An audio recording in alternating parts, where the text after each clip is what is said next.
नम्र अभिवादन रंग साधन खेळामध्ये प्रमोद खांडेकर एकांकिका महोत्सव 2021 पंचम्य समारोह चांगला सादर करीत आहे एक सरळ एकांकिका अर्धनी लेखक रजनी जोशी दिग्दर्शक आनंद खडसे लेखक राजा महाराज संगीत प्रशांत देशपांडे पार्श्वसंगीत अद्वैत प्रकाश आनंद वेशभूषा शांता वेळा नृत्य दिग्दर्शक श्रीनिवास काटे निर्माता सुहास मार्डीकर भूमिका व कलावंत कवी सुवेद शास्त्री रसिक श्रीनिवास काटवे आणि दुहिता डॉक्टर प्रांजली मार्डीकर पंचम्य आनंद सादर करीत आहे रजनी जोशी लिखित आणि आनंद खडसे दिग्दर्शित अर्थरी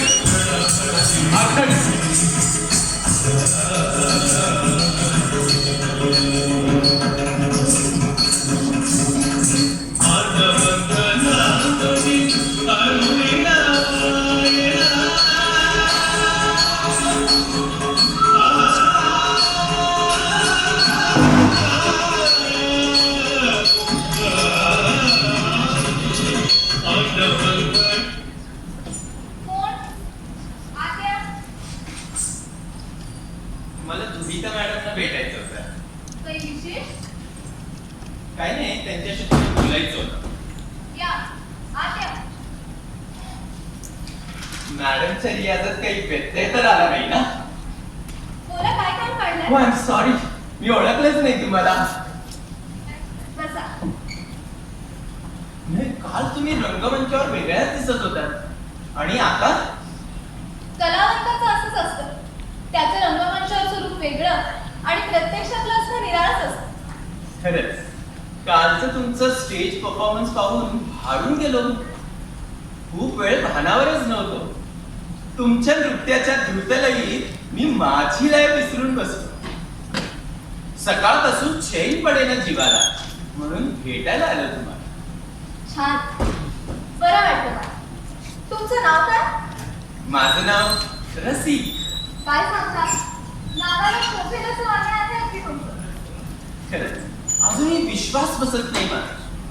कालचा तुमचा थाट पाहून आज घरी घेतलं जाईल की नाही अशी भीती वाटली. या सगळ्यापेक्षा मला तुमचं नृत्य खूप आवडतं. पाण्यात पारा निसटावा आणि तो धरू पाहावा असं काहीच वाटतं. थँक्स. समोर रंगमंचावर चैतन्याचं कारंज उसळलं होतं. माझं अंतःकरण उचंबळून आलं होतं.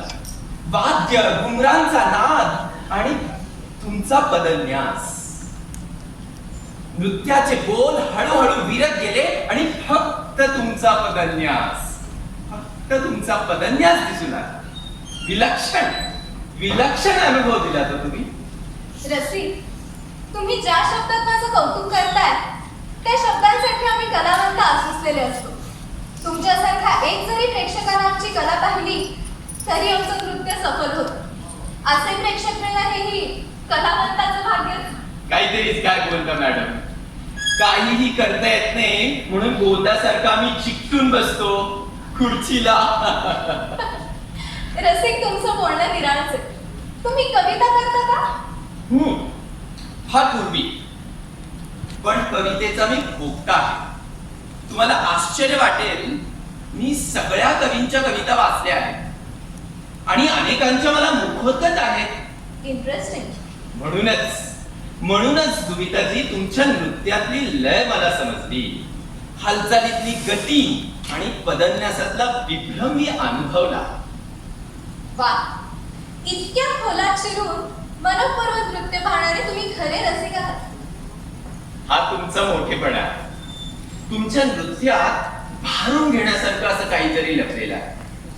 काल सादर केलेली विविध रूप नवरस तृप्त करणारी वाटली. पण त्यात एक उदासी मला जाणवली. आजवर कोणाकोणाचे नृत्य पाहिले तुम्ही? तुम्ही रागावणार नसाल तर बोला रसिक, निसंकोचपणे बोला. इतकं जाणकारीनं बोलणारं कुणी भेटलं नाही मला. ठीक आहे, संकोचाचं पहिलं आवरण दूर करतो संबोधनातून. हम्म, दुहिता, चालेल. दुहिता, तुझ्या नृत्यात एक खिन्नता, एक कारुण्यता मला पदोपदी जाणवत होती. असं? होय, म्हणूनच ते नृत्य पूर्णत्वाकडे जात नव्हतं. ती अर्धरी आहे असं भासत होतं. अर्धरी? होय, अर्धरी, अर्धवट म्हटलेल्या रुचेसारखी. तांडव करतानाही खंतावलेली छटा का विलसत होती दुहिता? तांडव करताना? कधी? हे बघ, अलारिपू झाला, जतीश्वरम झाला आणि मग तो हस्तमुद्रेने केलेला पदम. हस्तमुद्रेने? अच्छा, तो पदम नाही, शब्दम. हो, शब्दम. तिथूनच तुझ्या नृत्याला दिशा मिळाली आणि तीच सुरुवात होती खेदवलयाचीही. हा, हे शब्दम पहा.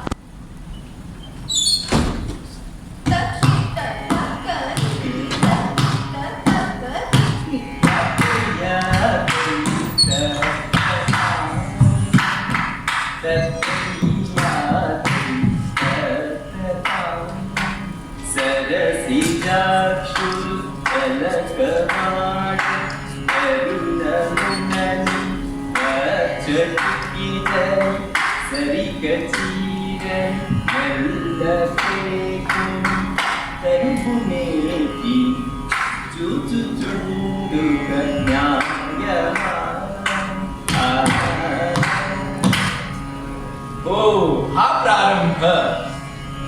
वेगवेगळे भावदर्शन घडवताना तुझी चाल एकदा चुकली. तो चारी फेर. हो, हसीत चाली करताना करुणेचे दर्शन घडावे. नाही, हे पहा. तकधी मी तकजू, तकधी मी तकजू, तकधी मी तकजू, तई तई तई ताम.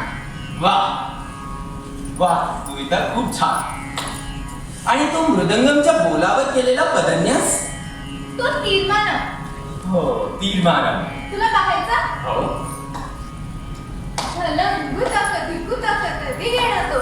हलन गुताकधी गुताकधी गिळला तो.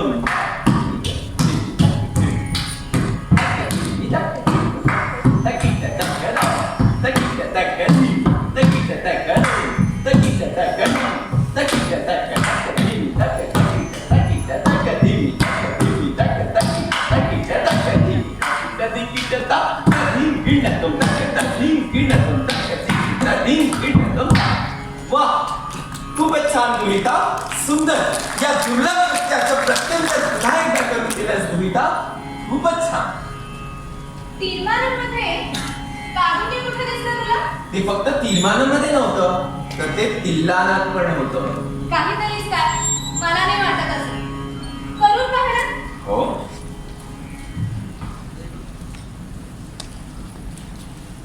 झनन झनन झनन झनन तो.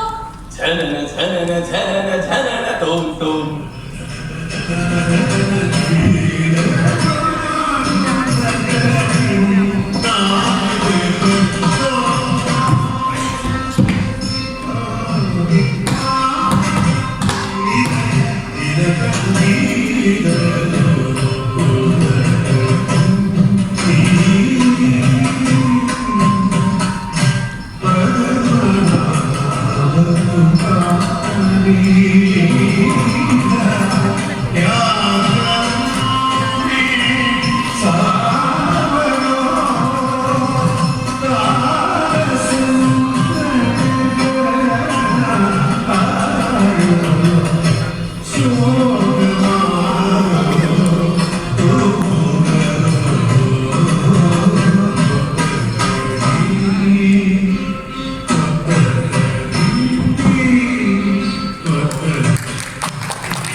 अद्भुत अद्भुत दुहिता.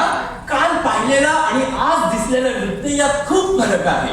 काल साज होता, श्रृंगार होता, तरीही एक अपुरी भावना जाणवत होती. एखाद्या गिरकीतही काहीतरी राहून गेलंय असं भासत होतं. पण आज या सगळ्यांचं परिपूर्ण दर्शन घडवलंस. कसलीही किमया दुहिता. काल अर्धवट वाटलेली ऋचा आज पूर्ण झालीये असं वाटतंय. रसिक, माझ्या नृत्याला आज पूर्णत्वाचं परिमाण लाभलं. किती छान. तू स्वतः एक उत्तम नर्तक आहेस. रसिक, माझी ती कुचंबणा होती संवादाच्या अभावाची. ती कलेशी प्रतारणा होती रे. काहीतरीच काय भूमिका, तू कलेची प्रतारणा करूच शकत नाही हे मला चांगलं ठाऊक आहे. पण तुझ्या नृत्यातलं अपुरेपण का होतं ते कळलं मला. मला ठाऊक होतं ते. म्हणूनच सुविता, मी अस्वस्थ होतो, बेचैन होतो.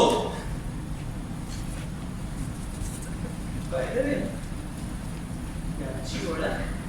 ते माझे मिस्टर आहे, कवी आहे. अरे वा, खूप छान. आहा, त्यांना डिस्टर्ब करू नको.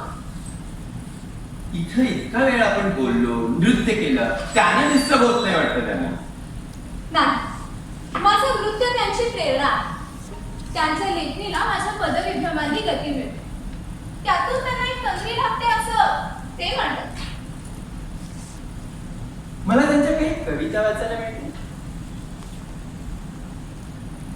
हा, मी बोलतो ना त्यांच्याशी. नको, त्या दिशेने तू न गेलास तरच बरं होईल. दुहिता, रसिकाची दाद मिळणं ही कोणत्याही कलाकाराला पूर्णच देत असते. थांब, त्यांना आवडत नाही ते. शक्यच नाही. श्रोता मिळणं आणि रसिक श्रोता मिळणं ही तर कविता सादरीकरणाची पहिली अट. हे बघ तू ऐकवस माझं. नमस्कार. नमस्कार, माझं नाव रसिक. मला आपल्या काही कविता वाचायच्या होत्या. नीट चालतं होय तू. अहो पण हे बघ, मी सांगतो नाही, चालतं होय तू. दुहिता, याला माझ्या कविता वाचायच्यात म्हणे. घराबाहेर काय याला आधी, घराच्या बाहेर काय याला आधी. मग तुम्ही चिडू नका. चालतं होय तू.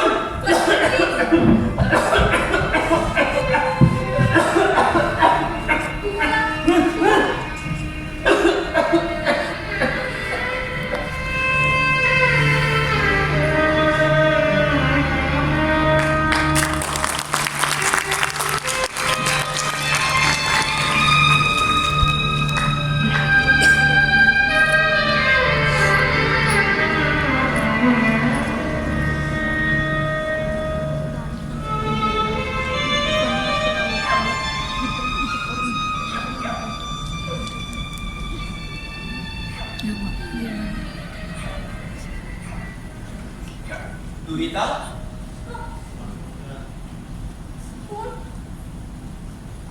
दुहिता, मी रसिक. हे असं कसं झालं?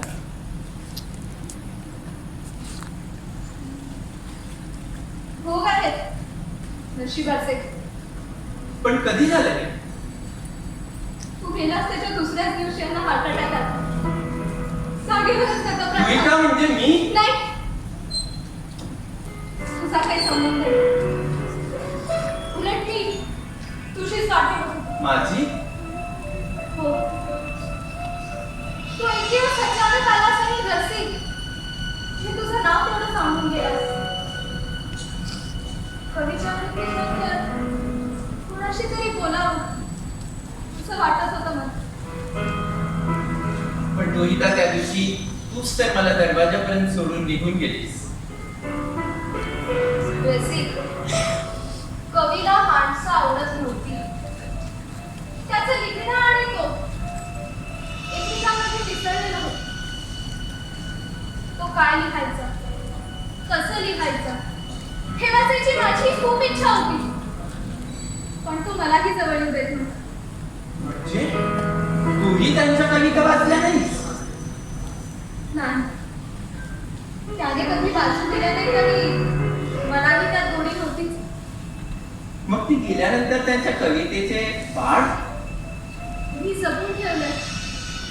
तुझ्यासारखा कोणी जाणता आला तर त्याला द्याव्यात म्हणून.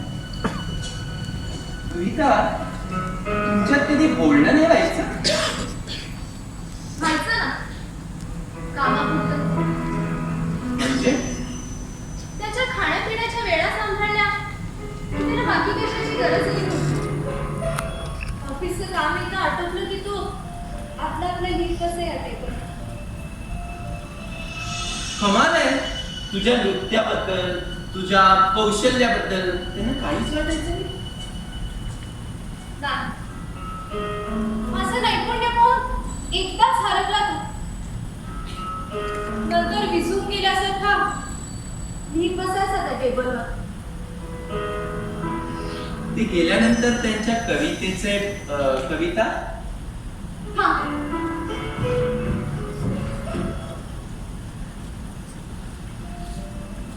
या त्याच्या कविता. तू स्वतः उत्तम कवी आहेस. अनेक कविताही तुला ठेवते. तू त्या तुला कधी वाचावं असं वाटलं नाही? धाडसच नव्हतं होत. भयांच्या त्या पानापानात माझं प्रार्थनाचं भेवडं असलं तर जगणंही कठीण होईल मला. वा, क्या बात आहे. अरे च, हे काय? मनातल्या मनात मी तुझ्या समीप राहतो, तुला न सांगता तुझा वसंत रोज पा. असेच रोज नाव मी लपेटवू नको वळे, असेच चिंबकेस तू उन्हात सोड मोकळे. तुझा सुगंध मात्र मी इथे हळूच हुंगतो, तुला न सांगता तुझा वसंत रोज पा. अशीच रोज अंगणी लवून वेच तू, अशीच रोज अंगणी लवून वेच तू फुले. असेच सांगला तुनी कळास तुझ आपुले. तुझ्या कळ्या तुझी फुले इथे हळूच हुंगतो, तुझ्या कळ्या तुझी फुले इथे टिपून काढतो. तुला न सांगता तुझा वसंत रोज पाहतो, तुला न सांगता तुझा वसंत रोज पाहतो. किती छान आहेत ना या कविता. हा, हा.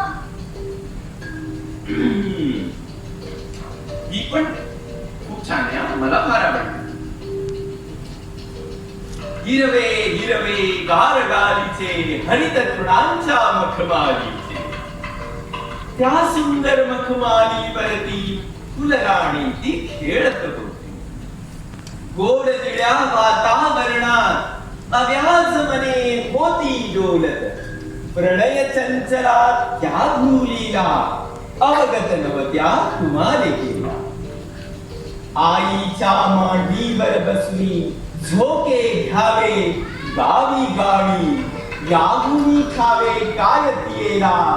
साध्या थोड्या फुलराणीला, साध्या थोड्या फुलराणीला, साध्या थोड्या फुलराणीला.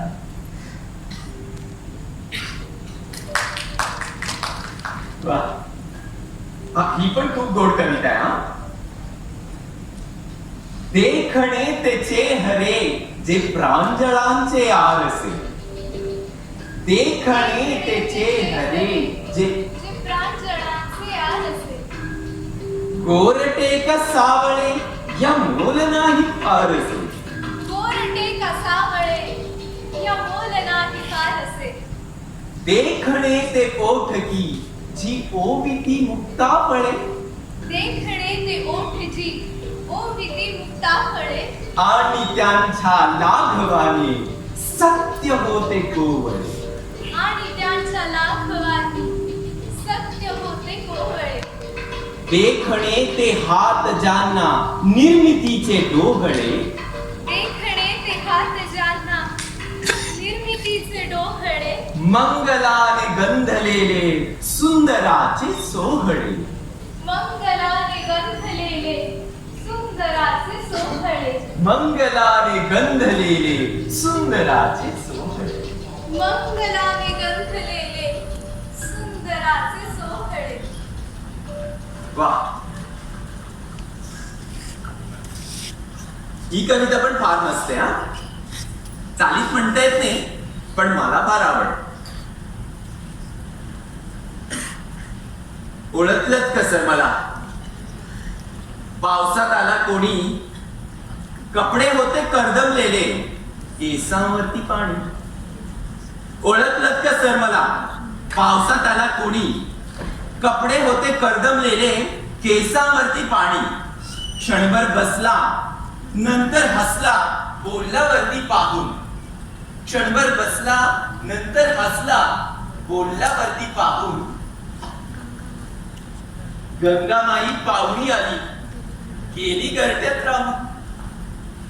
माहेर वाशिम पोरी सारखी 4 भिंतीत नाचली. माहेर वाशिम पोरी सारखी 4 भिंतीत नाचली. मोकळ्या हाती जाईल कशी, बायको मात्र वाचली. भिंत खचली, चूल विझली, होते नव्हते गेले. भिंत नव्हती, चूल विझली, होते नव्हते गेले. प्रसाद म्हणून पापण्यामध्ये पाणी थोडे ठेवले.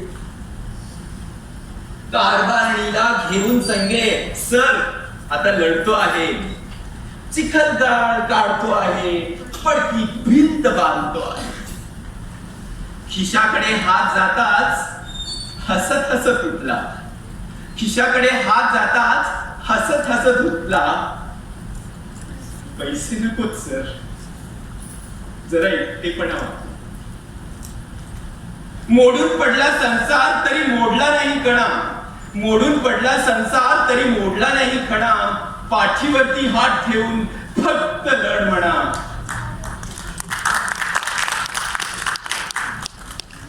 फक्त लढ म्हणा.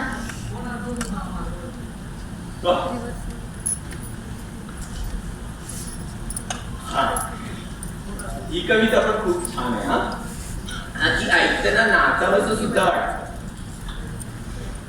सरीवर सरी आल्या ग, सचेन गोपी झाल्या ग. सरीवर सरी आल्या ग, सचैल गोपी आल्या ग. सरीवर सरी आल्या ग, सचेन गोपी झाल्या ग. सरीवर सरी आल्या ग, सचैल गोपी आल्या ग. गोपी झाल्या भिजून चिं, थरथर कापती कदंबनी. गोपी झाल्या भिजून चिं, थरथर कापिती कदंबनी. घना मनातून टाळ मृदंग, तनुत वाजवी चाळ अनंग. घना मनातून टाळ मृदंग, तनुत वाजवी चाळ अनंग. पाने पिटती टाळ्या ग, सरीवर सरी आल्या ग. पाने पिटती टाळ्या ग, सरीवर सरी आल्या ग. हंबर अंबर वारा ग, गोपी दुधांच्या धारा ग. हंबर अंबर वारा ग, गोपी दुधाच्या धारा ग. दुधात गोकुळ जाय बुडून, अजून आहे कृष्ण दडून. दुधात गोकुळ जाय बुडून, अजून आहे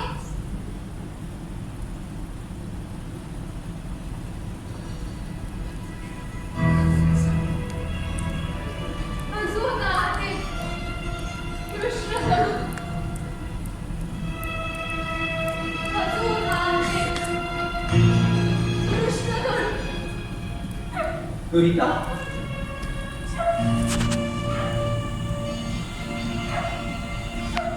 दुरिता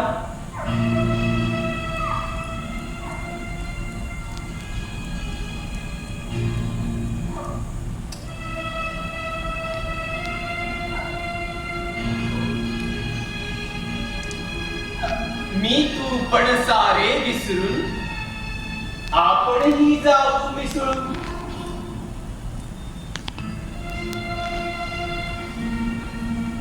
मोडून पडला संसार, पण मोडला नाही कणा. मोडून पडला संसार, पण मोडला नाही कणा. पाठीवरती हात ठेवून फक्त लढ म्हणा.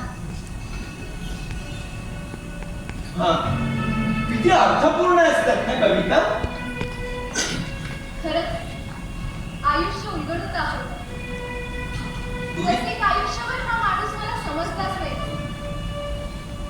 दुहिता, तू म्हणतेस ते खरं आहे. या कविता यांनी लिहिलेल्या नाहीये.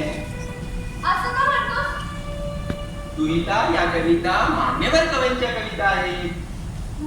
म्हणजे या सगळ्या कविता मान्यवर कवींनी लिहिलेल्या आहेत.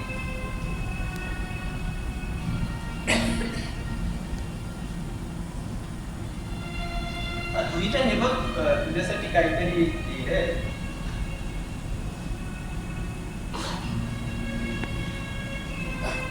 तूच वाच.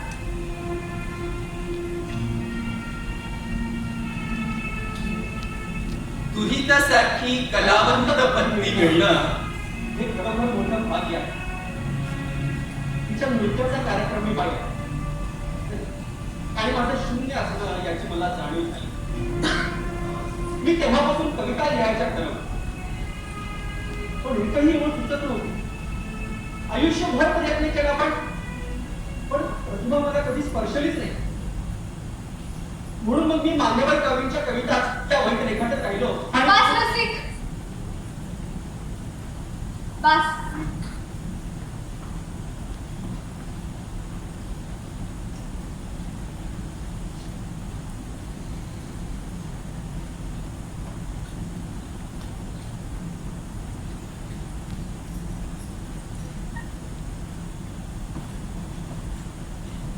रसिक, माझ्यासाठी ती शेवटची कविता म्हणशील? कोणती? सरीवर सरी आल्या ग सचैल गोपी न्हाल्या. सरीवर सरी आल्या ग सचेल गोपी न्हाल्या ग. सरीवर सरी आल्या ग सचैल गोपी न्हाल्या ग.